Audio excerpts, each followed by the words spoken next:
guys, welcome. My name's Cynthia. I'm your workshop director today, and today we're discovering eating right, and we're going to do it right now. Diabetes, obesity, two bad words, but boy, do they go hand in hand. As anybody know, anybody in this room, go ahead. I want to see a raise of hands. How many people know someone or family member, or even yourself, who has diabetes? Great. Okay, that's almost 60% of you guys. This is a lifelong battle. Not only is it going to affect you, but it's going to affect every single person in your family, relatives, loved one, spouses. It's going to determine if you can go on vacation and where you can go on vacation. So guess what? There's well, we obviously know that glucose is the blood sugar kind of getting out of control. Type 1 is going to be those diagnosed when they're pediatric juvenile age. Type 2 is going to be the most common, which is the most preventable. That's going to be those anybody above the age 40 and 45. It's not uncommon for us to hear that. But that is preventable by activity, healthy diet, and of course, weight management control lifelong.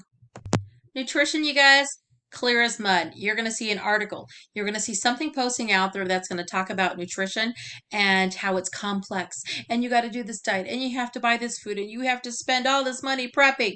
No, you don't. It's guys, it's four basic concepts. You got to eat right. You got to know what you can eat, which is going to be yes, you can have carbs. Movement, exercise. The best way to keep healthy is make sure your intake is matching, if not less than your expenditure. It's a nice happy balance, you guys. And the fourth point is obesity. It affects so many parts of the world, especially in our nation. The US is a vicious double-edged sword. We have the best healthcare system in the world, but we have the worst health in society. And that's because we have the nutrition, we have the tools, but yet we go out and we eat KFC on the way home from the grocery store after work, and then we sit in front of our TV. This can't happen no more, you guys. So obesity is pretty much an unbalanced diet, and we're going to get that under control after today. I'm dating myself. I was born in 1975, and I remember food triangle. You guys, that's out the door. Daily requirements have changed. And with all the rapid change that's coming about and information, anytime you make a change, I need everybody to simply just make them small. As you guys can tell, it is a circle. This is called MyPlate, which is a federally ran program after a lot of years of clinical studies. And they found out, guess what? Your lifestyle determines how you should be eating. Because if you're working a busy schedule and you have a family, your nutritional needs are going to be different than if you're a single young adult or even a college student or even a high school student. But here's what they did find. Every single meal should have this. 50% of your meal should be of vegetables. That means, yes, half the plate, as you guys can tell, we got our bananas, some type of piece of fruit, some greens, some spaghetti sauce, some carrot sticks and apples, something along those lines. We need to really focus on the use of organic whole foods, not processed. The less processed, the better. The grains, anything, your sandwich grains, your oatmeals, everything needs to be as whole grain as possible. That means when it's made or produced, the hull is still there, which has all the nutrients that we need. Dairy, I need everybody to be looking at the non-fat and fat-free options. We're getting enough fat everywhere else. And when it comes to protein, I need it to vary. That steak, guess what? You can't have that every night. That cheeseburger, not every night. 3 ounces, the size of a deck of cards, twice a week. That's it. I want everybody, as you're reading this slide, I want you to become a reader. Guess what? We're reading now. No, we're not. We're not reading. What you guys are not reading is a label. A label is something that really explains what you're doing.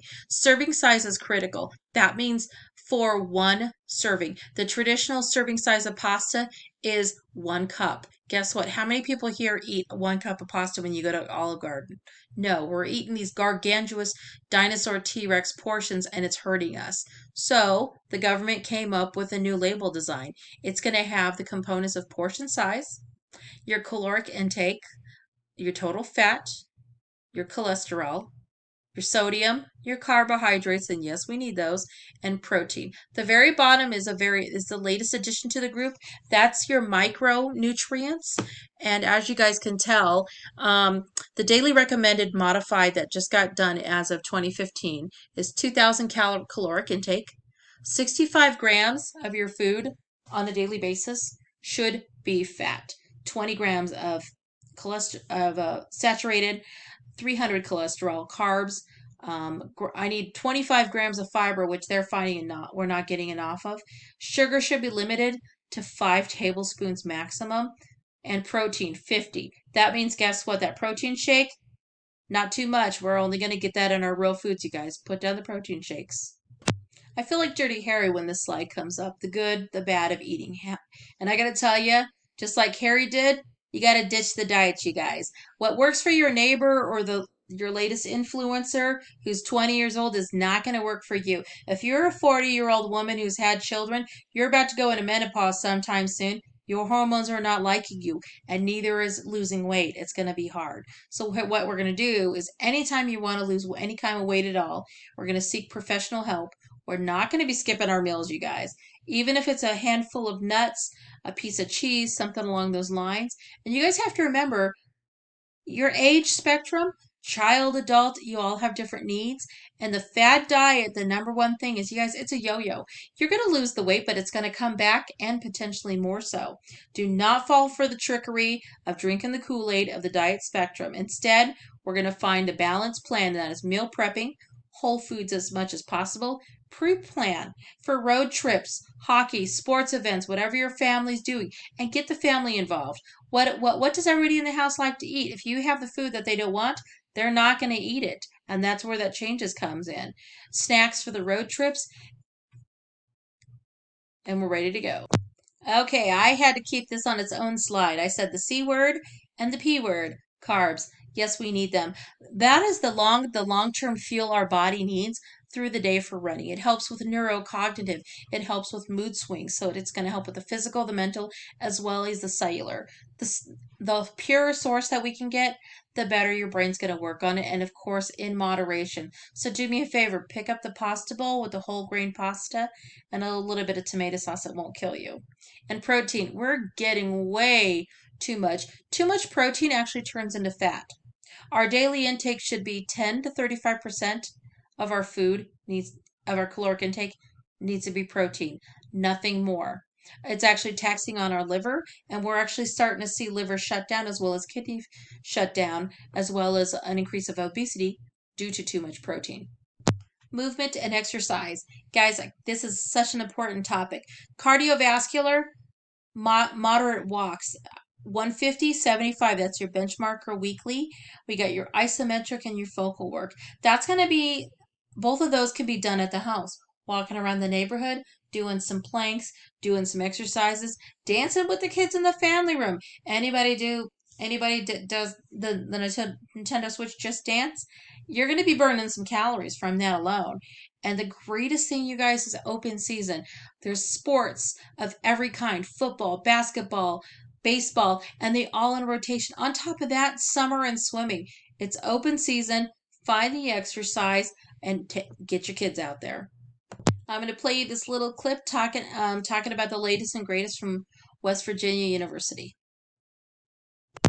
In summary, you guys, good eating starts now. It's not hard. Nutrition is simple, but yet complex. It's simple when it comes to planning your meals, finding the right food choices, and they're all feasible on a budget.